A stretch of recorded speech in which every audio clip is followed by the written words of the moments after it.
5 September Thomson and French के प्रतिनिधि द्वारा दिया गया यह अवकाश ठीक उसी समय जब मोरेल को उसकी सबसे कम अपेक्षा थी। बेचारे जहाज मालिक को उन भाग्य परिवर्तनों में से एक प्रतीत हुआ जो मनुष्य को यह संकेत देते हैं कि किस्मत अंततः उसे सताना छोड़ चुकी है। उसी दिन उसने अपनी पुत्री, पत्नी और इमैनुएल को जो कुछ घटित हुआ था सब बता दिया और परिवार पर आशा की एक हल्की सी छाया उतर आई।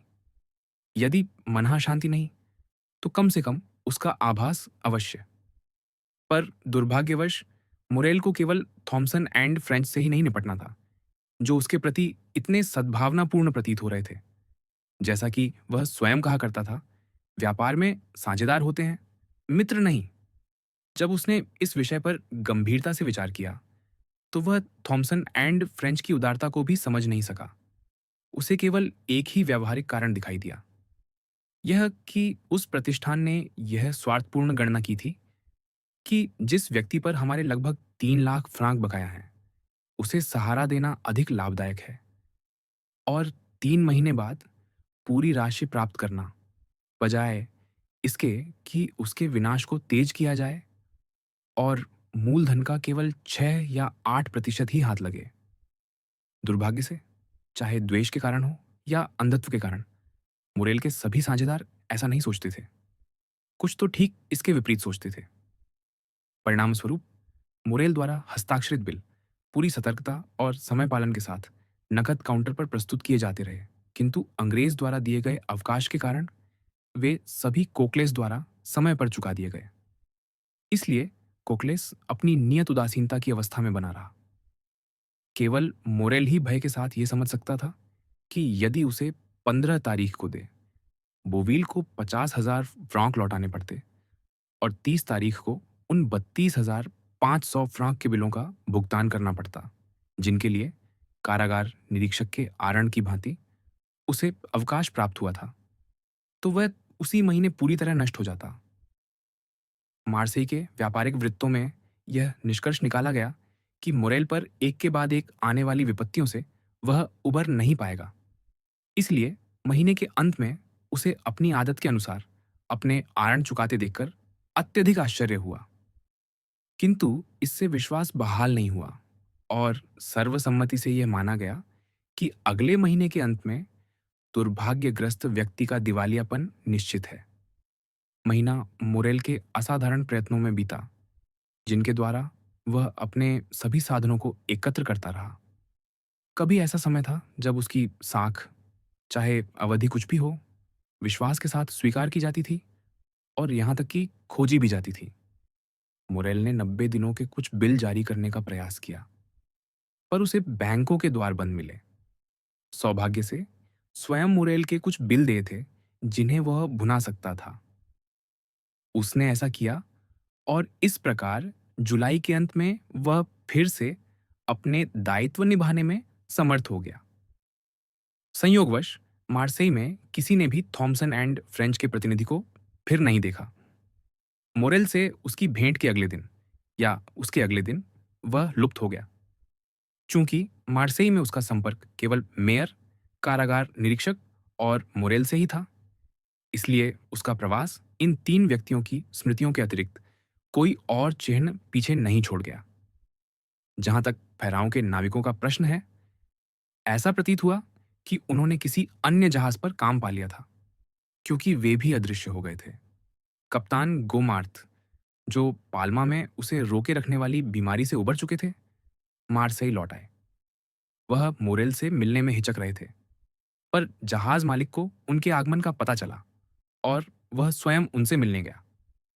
पेनेलोन की कथा से वह पहले ही जान चुका था कि जहाज दुर्घटना के दौरान कप्तान ने कितने साहस से व्यवहार किया था और उसी ने दूसरे व्यक्ति को ढाढ़स बंधाया। उसने उन्हें उनका वेतन दिया जिसे कप्तान गोमार्द लेने का साहस नहीं कर पाए थे। सीढ़ियां उतरते समय मोरेल की भेंट पेनेलोन से हुई, जो ऊपर आ रहा था। ऐसा प्रतीत होता था कि पतवारधारी ने अपने धन का अच्छा उपयोग किया था, क्योंकि वह पूरी तरह नए कपड़ों में सुसज्जित था। अपने मालिक से मिलते समय वह स्पष्ट रूप से संकोच में था। वह लैंडिंग के दूर कोने में सिमट गया, तंबाकू को बाएं से दाएं और दाएं से बाएं करता रहा, आंखें घुमाता रहा और मोरेल द्वारा अपने स्वभावगत स्नेह से बढ़ाए गए हाथ का उत्तर केवल एक क्षीण हस्त मिलन से दिया। मोरेल ने उसके इस संकोच का कारण उसके वस्त्रों की सुघड़ता को माना। स्पष्ट था कि भले व्यक्ति ने यह विलासिता अपनी अंतिम मजदूरी से नहीं की थी, अतः उसने अवश्य ही किसी अन्य जहाज पर काम पा लिया होगा, और उसका लज्जा बोध शायद इस कारण था कि उसने फहराव के लिए, कहें तो, अधिक लंबा शोक काल नहीं रखा।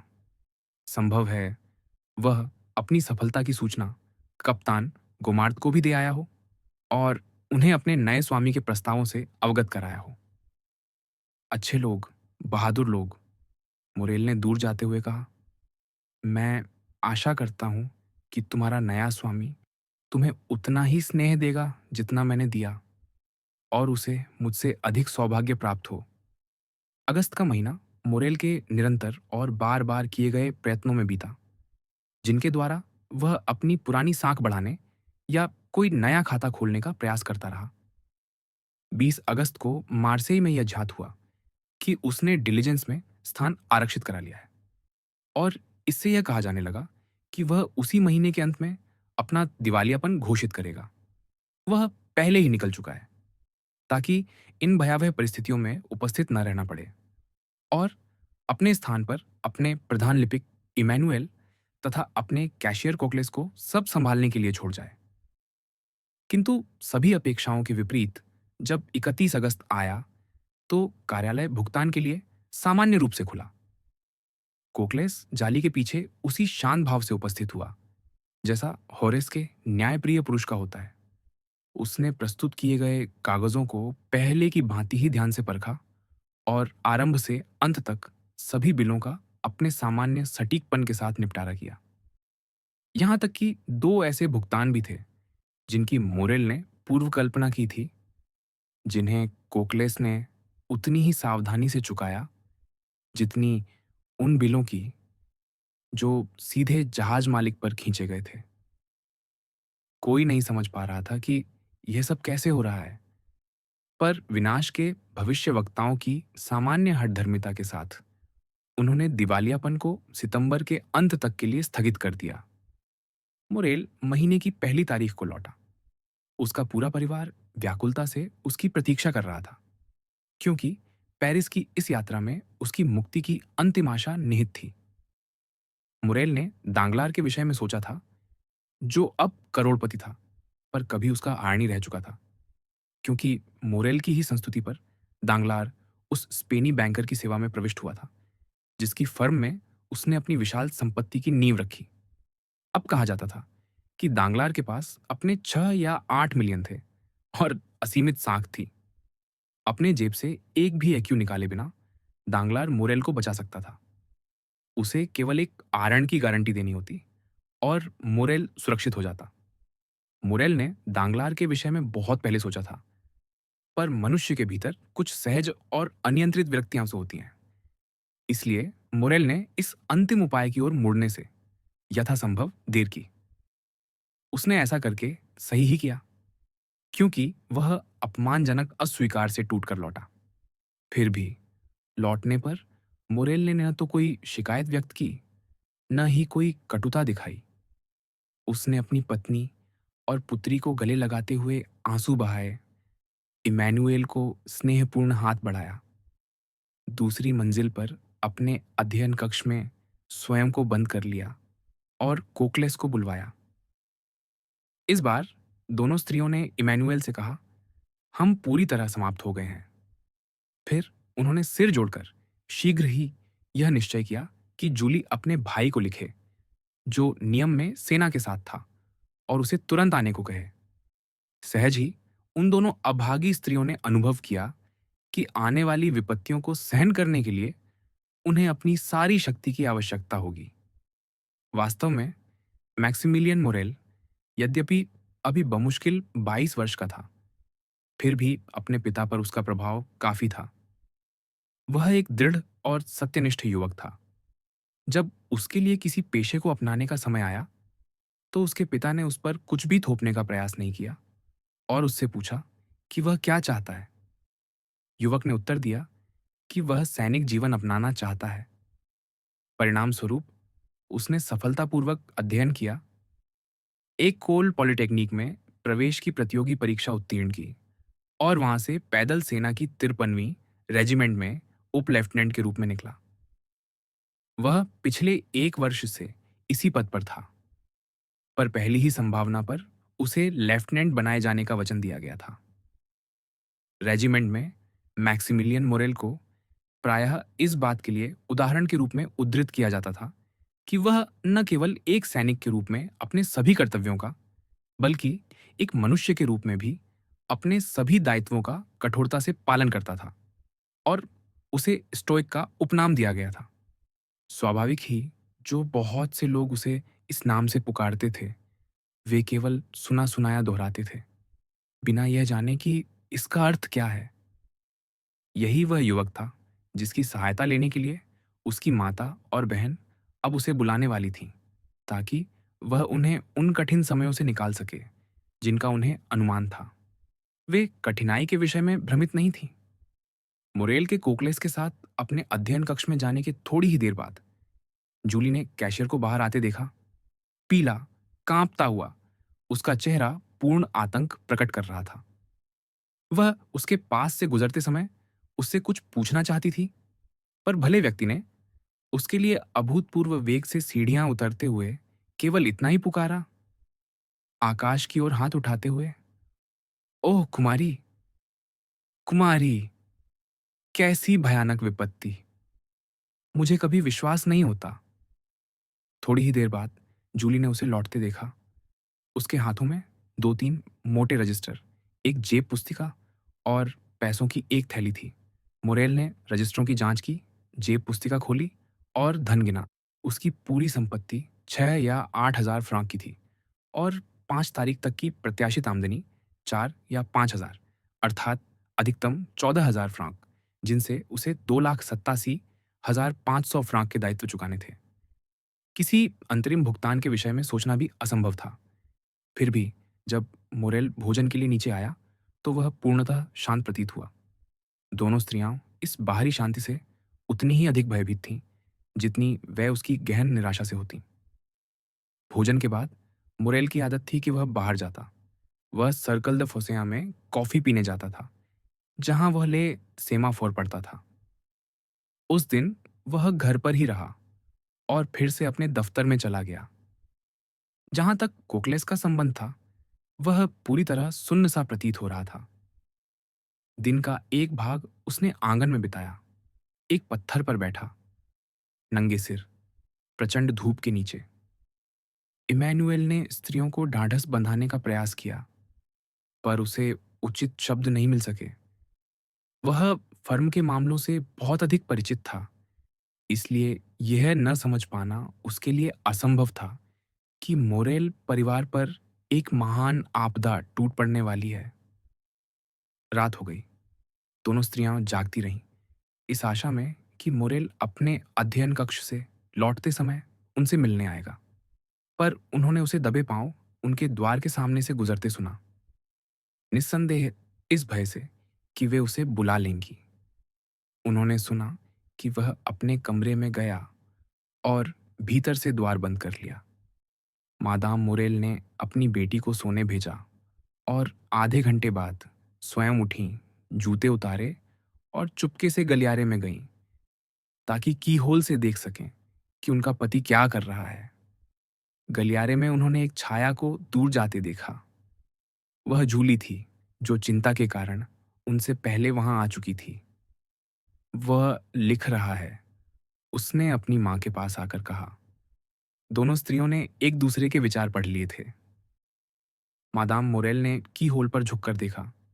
मोरेल वास्तव में लिख रहा था, पर उन्होंने वह बात देखी जो उनकी बेटी ने नहीं देखी थी, कि उनका पति मुहर लगे कागज पर लिख रहा था। उनके मन में यह भयानक विचार आया कि वह अपनी वसीयत लिख रहा है। वे अनियंत्रित रूप से कांप उठीं, फिर भी उनमें इतना साहस था कि कुछ न कहें। अगले दिन मोरेल पूर्णतः शांत दिखाई दिया। वह हमेशा की तरह अपने दफ्तर गया और हमेशा की तरह भोजन के लिए नीचे आया। केवल आज भोजन के बाद उसने अपनी बेटी को अपने पास बैठाया, उसका सिर अपनी बाहों में लिया और देर तक अपनी छाती से लगाए रखा। शाम को जूली ने अपनी माँ से कहा कि चाहे वह बाहर से कितना ही शांत लगे, उसने देखा था कि उसके पिता का हृदय बहुत तेजी से धड़क रहा था। अगले 2 दिन भी लगभग इसी प्रकार बीते। 4 सितंबर की शाम को मोरेल ने एक बार फिर अपनी बेटी से अपने अध्ययन कक्ष की चाबी लौटाने को कहा। वह सिहर उठी। यह अनुरोध उसे अशुभ लगा। उसके पिता उससे यह चाबी क्यों मांग रहे थे, जो सदा उसी के पास रहती थी और जिसे, यहाँ तक कि उसके बचपन में भी, उन्होंने केवल दंड स्वरूप ही उससे छीना था। उसने उन्हें देखा।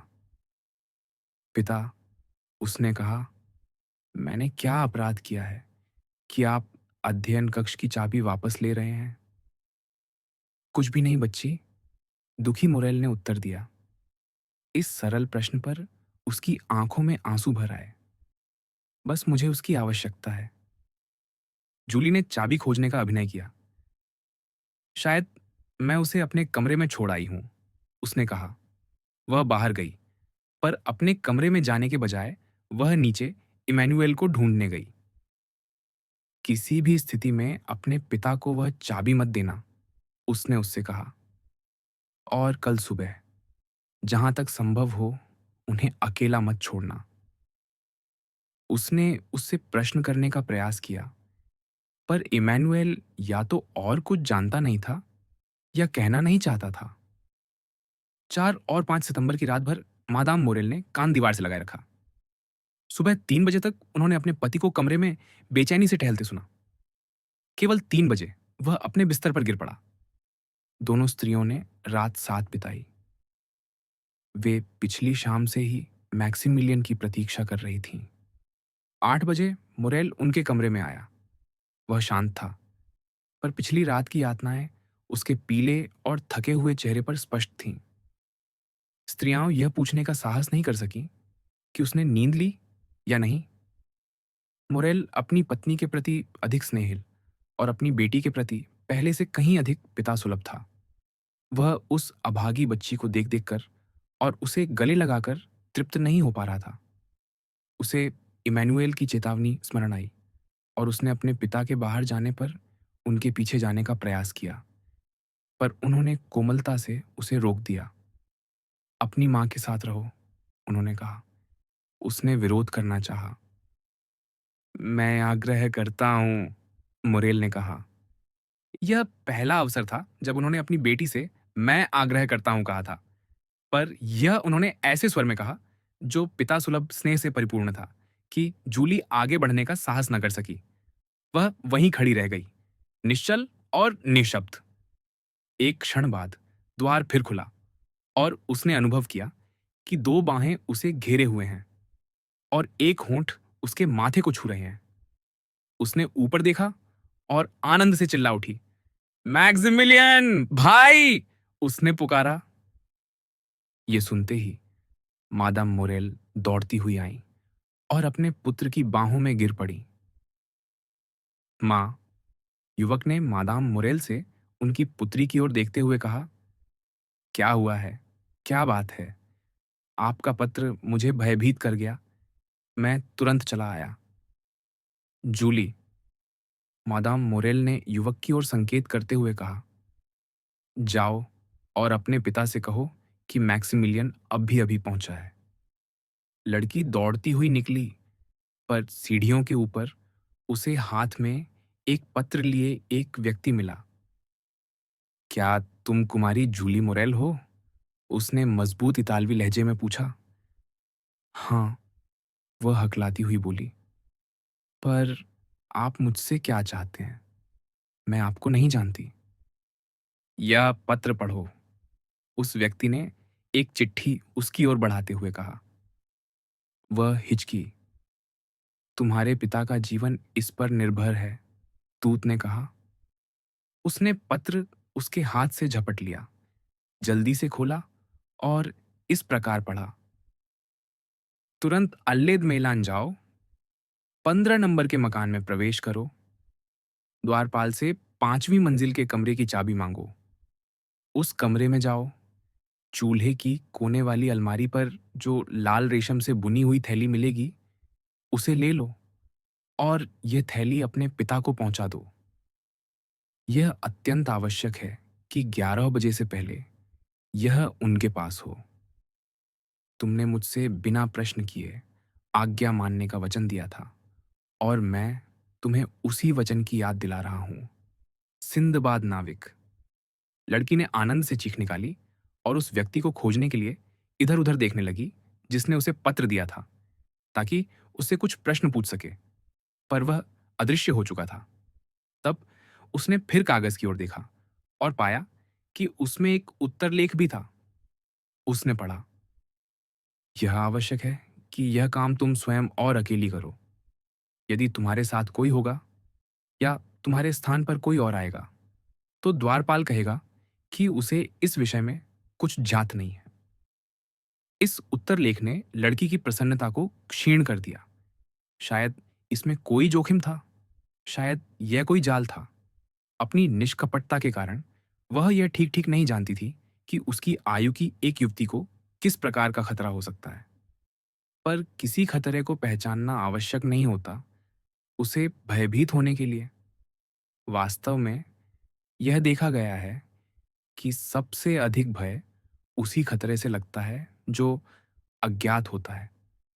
जूली हिचकी और उसने परामर्श लेने का निश्चय किया, पर किसी कारणवश वह न तो अपनी माँ के पास गई, न अपने भाई के। वह इमैनुएल के पास गई। वह नीचे गई, उसे उस दिन की सारी बात बताई जब थॉमसन एंड फ्रेंच का प्रतिनिधि उसके पिता के यहाँ आया था। सीढ़ियों पर हुए दृश्य का वर्णन किया। जो वचन उसने दिया था उसे दोहराया और पत्र उसे दिखाया। तुम्हें जाना ही होगा कुमारी, इमैनुएल ने कहा। जाना? जूली ने बुदबुदाया। हाँ, मैं तुम्हारे साथ चलूंगा। पर क्या तुम्हें दिखता नहीं कि इसमें लिखा है कि मुझे अकेली होना चाहिए? और तुम अकेली ही रहोगी। मैं रियुदु म्यूजिक के एक मोड़ पर तुम्हारी प्रतीक्षा करूंगा। यदि तुम्हें आने में इतना समय लगे कि मुझे चिंता हो, तो मैं तुम्हारे पीछे आ जाऊंगा। और मैं तुम्हें यह वचन देता हूं कि जिसके विरुद्ध भी तुम्हें कोई शिकायत होगी, उसके लिए परिणाम बुरे होंगे। तुम्हारा अर्थ है इमैनुएल। लड़की ने अब भी अनिश्चित रहते हुए कहा कि तुम्हें लगता है मुझे इसमें लिखे अनुसार ही करना चाहिए? हाँ। क्या दूत ने तुमसे यह नहीं कहा कि तुम्हारे पिता का जीवन दांव पर है? पर इमैनुएल, तब उनके जीवन को कौन सा खतरा है? इमैनुएल एक क्षण रुका, पर लड़की का निश्चय तुरंत कराने की इच्छा ने उसके संकोच पर विजय पा ली। सुनो, उसने कहा, आज 5 सितंबर है ना? हाँ। और आज 11 बजे तुम्हारे पिता को लगभग 3 लाख फ्रॉक चुकाने हैं। यह तो हम जानते हैं। तो इमैनुएल ने कहा, उनकी तिजोरी में 15,000 भी नहीं है। तो फिर क्या होगा? यह यह होगा कि आज यदि 11 बजे से पहले तुम्हारे पिता को सहायता करने वाला कोई नहीं मिला, तो दोपहर तक उन्हें स्वयं को दिवालिया घोषित करना पड़ेगा। चलो, चलो जल्दी, लड़की ने उसे खींचते हुए कहा। इधर मादाम मोरेल ने अपने पुत्र को सब कुछ बता दिया था। उसे झांत था कि उसके पिता की विपत्तियों के कारण घर के खर्चों में गंभीर कटौती हुई है, पर उसे यह अनुमान नहीं था कि स्थिति इतनी दूर तक पहुंच चुकी है। वह पूरी तरह स्तब्ध रह गया। फिर अचानक वह अपार्टमेंट से बाहर दौड़ा और सीढ़ियां चढ़ गया, यह सोचते हुए कि उसके पिता अपने अध्ययन कक्ष में होंगे। पर उसके खटखटाने पर कोई उत्तर नहीं मिला। जब वह अध्ययन कक्ष के द्वार पर ही था, उसने अपार्टमेंट का द्वार खुलने की आवाज सुनी और मुड़ा तो अपने पिता को देखा। सीधे अध्ययन कक्ष में जाने के बजाय मोरेल अपने कमरे में चले गए थे और अब वहीं से बाहर निकल रहे थे। मैक्सिमिलियन को देखकर उसने आश्चर्य से एक चीत्कार की। उसे यह झात नहीं था कि युवक लौट आया है। वह वहीं स्थिर खड़ा रह गया, अपनी बाईं बांह से अपने कोट के नीचे छिपी किसी वस्तु को कसकर पकड़े हुए। मैक्सिमिलियन शीघ्रता से सीढ़ियां उतरा और अपने पिता को आलिंगन में ले लिया, पर अचानक पीछे हट गया, केवल अपना दायां हाथ उसके पिता की छाती पर टिकाए हुए। पिता, उसने मृत्यु सा पीला पड़कर कहा, आपके कोट के नीचे 2 पिस्तौलें क्यों हैं? यही तो मुझे भय था, मुरेल ने कहा। पिता, पिता, ईश्वर के नाम पर, युवक चिल्लाया, ये हथियार किस लिए हैं? मैक्सिमिलियन, मुरेल ने सीधे अपने पुत्र की ओर देखते हुए उत्तर दिया, तुम एक पुरुष हो और सम्मान के पुरुष हो। मेरे साथ आओ, मैं तुम्हें सब बता दूंगा। मुरेल दृढ़ कदमों से अपने अध्ययन कक्ष की ओर बढ़ा और मैक्सिमिलियन कांपते घुटनों के साथ उसके पीछे चला। मुरेल ने द्वार खोला, पुत्र को भीतर आने दिया और फिर उसे बंद कर दिया। इसके बाद वह आगे के कक्ष से गुजरा, दफ्तर में गया, पिस्तौलें मेज के कोने पर रख दी और खुले हुए रजिस्टर की ओर संकेत किया। वहां स्थिति का सटीक विवरण था। आधे घंटे में मुरेल को 2,87,500 फ्रांक चुकाने थे। उसकी कुल संपत्ति 15,257 फ्रांक थी। इसे पढ़ो, उसने कहा। युवक ने पढ़ा और एक क्षण के लिए मानो टूट सा गया। मुरेल ने कुछ नहीं कहा। आंकड़ों के उस अटल निर्णय में और क्या जोड़ा जा सकता था? पिता, क्या आपने इस विपत्ति को टालने के लिए सब कुछ कर लिया है? युवक ने कुछ देर बाद कहा। हाँ, मुरेल ने उत्तर दिया। क्या किसी ओर से कोई धन आने की आशा है? कोई नहीं। क्या आपने हर संभव साधन आजमा लिया है? हर एक। और आधे घंटे में मैक्सिमिलियन ने मध्यम स्वर में कहा, आपका नाम अपमानित हो जाएगा। रक्त अपमान को धो देता है, मुरेल ने कहा। आप ठीक कहते हैं पिता, मैं आपका आशय समझ गया। फिर पिस्तौलों की ओर हाथ बढ़ाते हुए बोला, एक आपके लिए और एक मेरे लिए है। धन्यवाद। मुरेल ने उसका हाथ कसकर थाम लिया। तुम्हारी माँ, तुम्हारी बहन, उनका पालन पोषण कौन करेगा? युवक का शरीर सिर से पांव तक कांप उठा। पिता, उसने कहा, क्या आप मुझसे जीवित रहने के लिए कह रहे हैं? हाँ, मैं तुमसे वही कह रहा हूं। ये तुम्हारा कर्तव्य है। तुम्हारा मन शांत और दृढ़ है, मैक्सिमिलियन। तुम साधारण पुरुष नहीं हो। मैं न तो तुम्हें आदेश दे रहा हूं, न शिक्षा दे रहा हूं। मैं केवल ये कह रहा हूं, अपनी स्थिति को ऐसे देखो, मानो तुम कोई बाहरी व्यक्ति हो और स्वयं निर्णय करो। युवक ने एक क्षण विचार किया। फिर उसकी आंखों में उदात्त समर्पण की एक अभिव्यक्ति आ गई, किंतु धीरे और दुखी हाव भाव के साथ उसने अपने कंधों से पद चिन्ह, अपनी रैंक के निशान उतार दिए।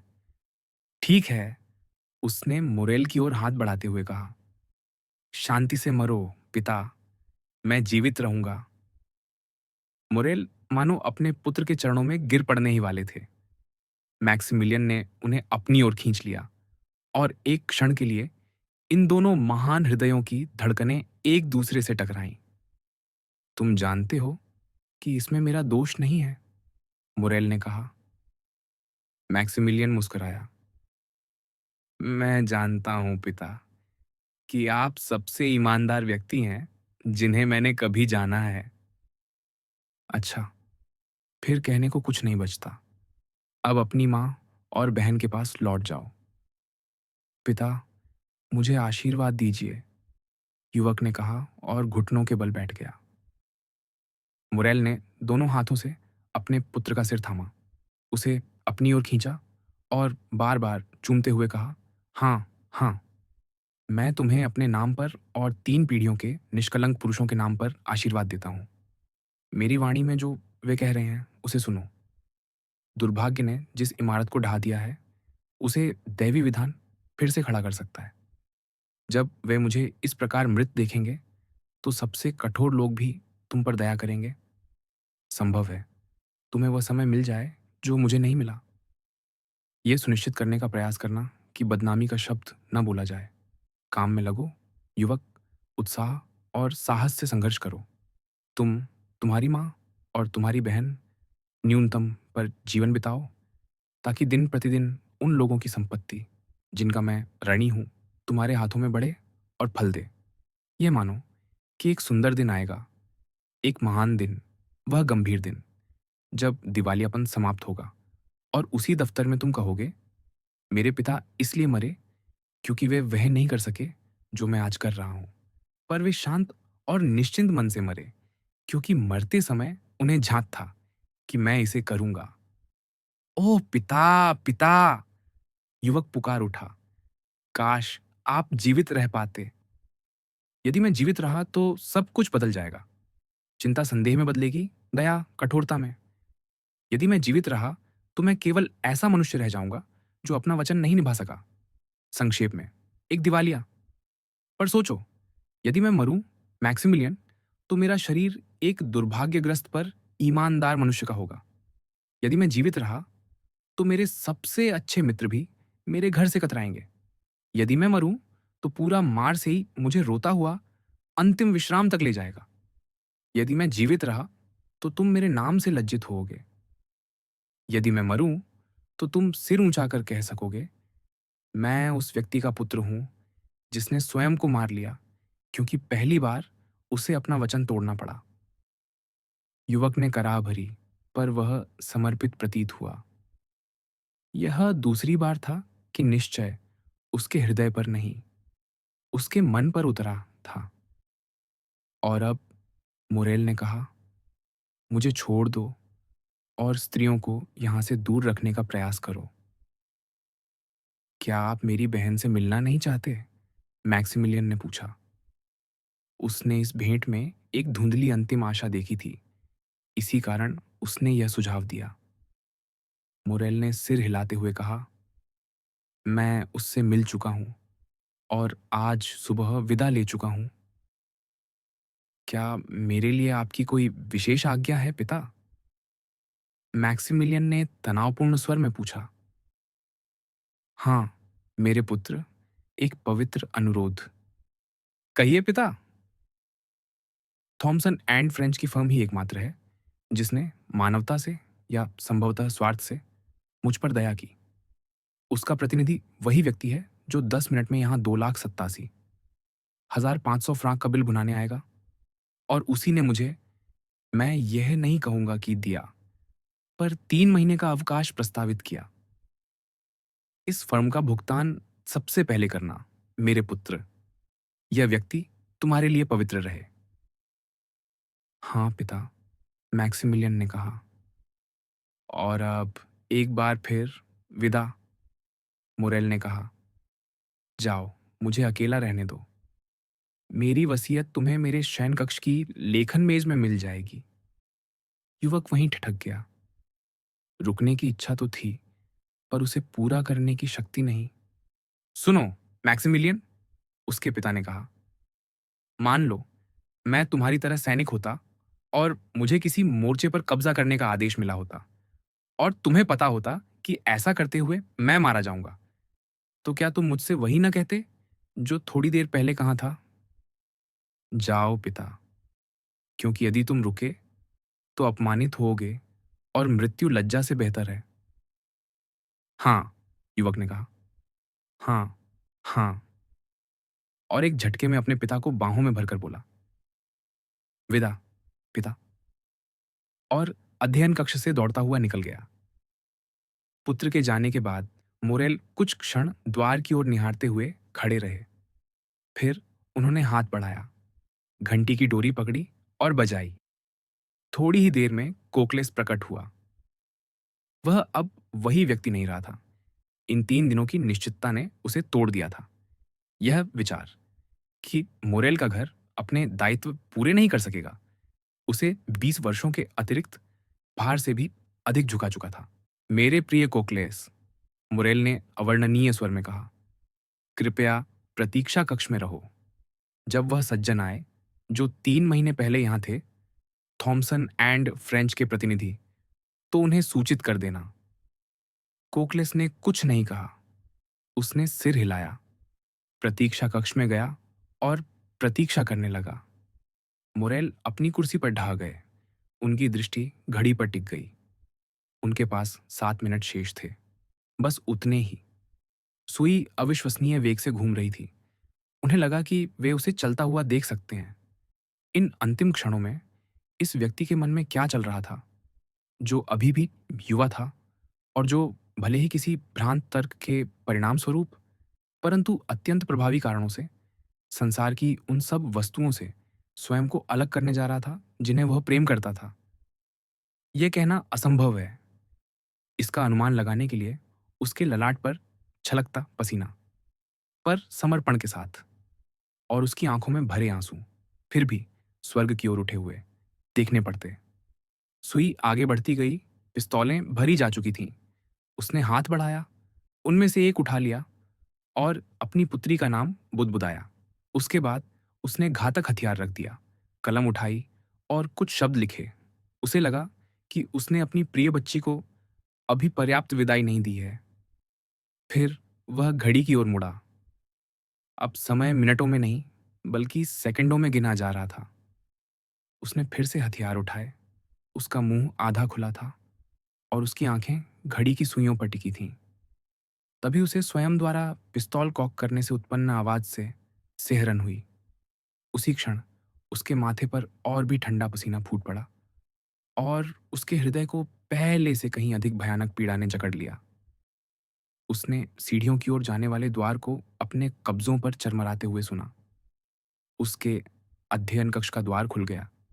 घड़ी 11 बजाने ही वाली थी। मुरेल ने पीछे मुड़कर नहीं देखा। वह कोकलेस के ये कहने की प्रतीक्षा कर रहा था, थॉमसन एंड फ्रेंच का प्रतिनिधि। उसने पिस्तौल अपने मुंह से लगा ली। तभी अचानक उसने एक चीख सुनी। वह उसकी पुत्री की आवाज थी। उसने पीछे मुड़कर देखा और जूली को देखा। उसके हाथ से पिस्तौल गिर पड़ी। पिता, लड़की ने हाँफते हुए और आनंद से लगभग मूर्छित होकर चिल्लाया। बच गए, आप बच गए हैं। और वह एक हाथ में लाल रेशम की थैली लहराती हुई उसके बाहों में जा गिरी। बच गए बच्ची, तुम क्या कह रही हो? हाँ, बच गए। देखिए, देखिए। मुरेल ने थैली ली और सिर उठा, क्योंकि उसे धुंधली सी याद आई कि यह कभी उसकी अपनी रही थी। एक और 2,87,500 फ्रांक का बिल था। वह चुका दिया गया था। दूसरी ओर एक हेजलनट के बराबर का हीरा था और चर्म पत्र के एक छोटे टुकड़े पर ये शब्द लिखे थे, जूली का दहेज। मुरेल ने अपना माथा पोंछा। उसे लगा कि वह स्वप्न देख रहा है। उसी क्षण घड़ी ने 11 बजाए। उसके लिए हर हथौड़े की चोट मानो सीधे उसके हृदय पर पड़ रही थी। अब बताओ मेरी बच्ची, उसने कहा, ये समझाओ, तुम्हें यह थैली कहाँ मिली?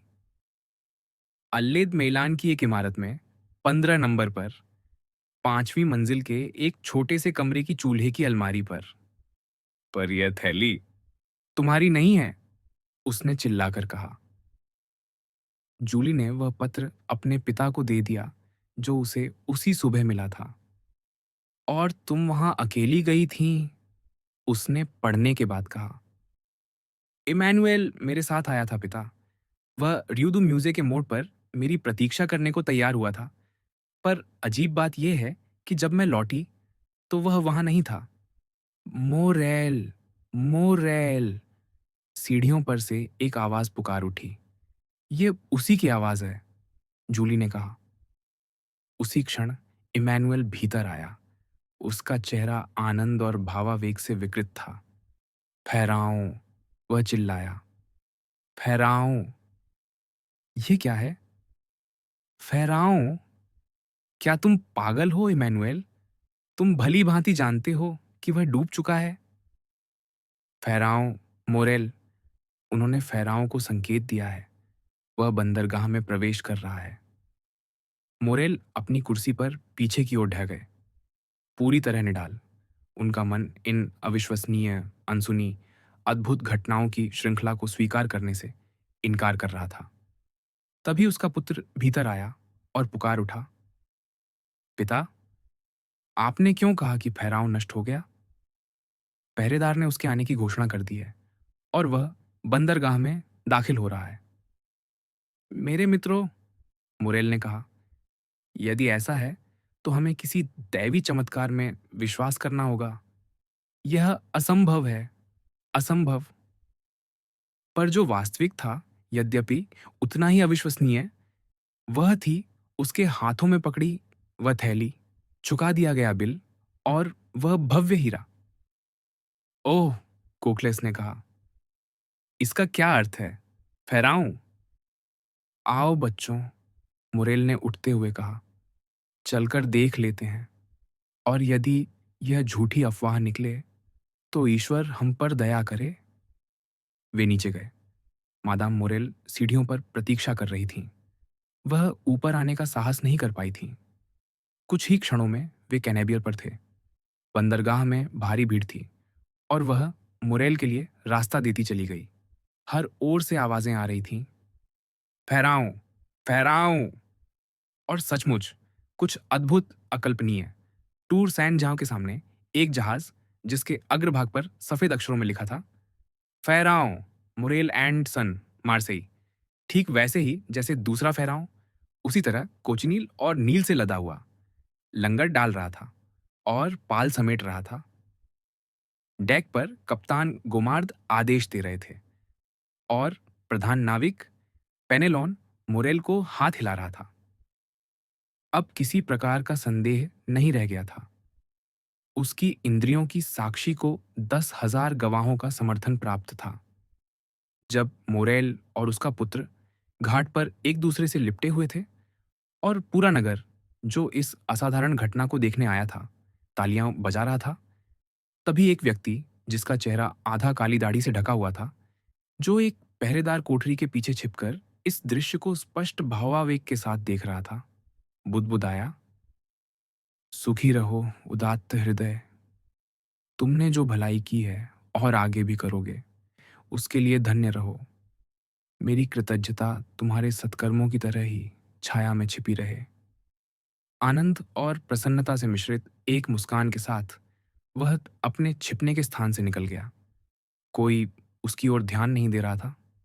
सब उस दिन की घटनाओं में डूबे हुए थे और उन छोटी सीढ़ियों में से एक से नीचे उतर गया, जो उतरने चढ़ने के घाट का काम देती थीं, और 3 बार पुकारा, जाकोपो, जाकोपो, जाकोपो।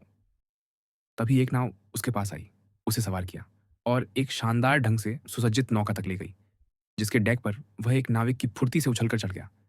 वहां से उसने एक बार फिर मोरेल की ओर देखा, जो आनंद से रोते हुए भीड़ में सबके हाथ थाम रहा था और अस्पष्ट रूप से अपने अज्ञात उपकारक को धन्यवाद दे रहा था, जिसे वह मानो आकाश में खोज रहा हो।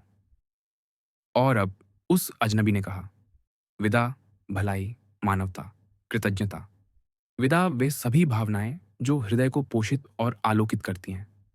मैंने भलों को प्रतिफल देने के लिए दैवी विधान का स्थान लिया था। अब दंड देने के लिए प्रतिशोधी ईश्वर मेरे लिए मार्ग छोड़े। ये कहते हुए उसने संकेत किया और मानो उसी क्षण की प्रतीक्षा में रही हो, नौका समुद्र की ओर मुड़ गई।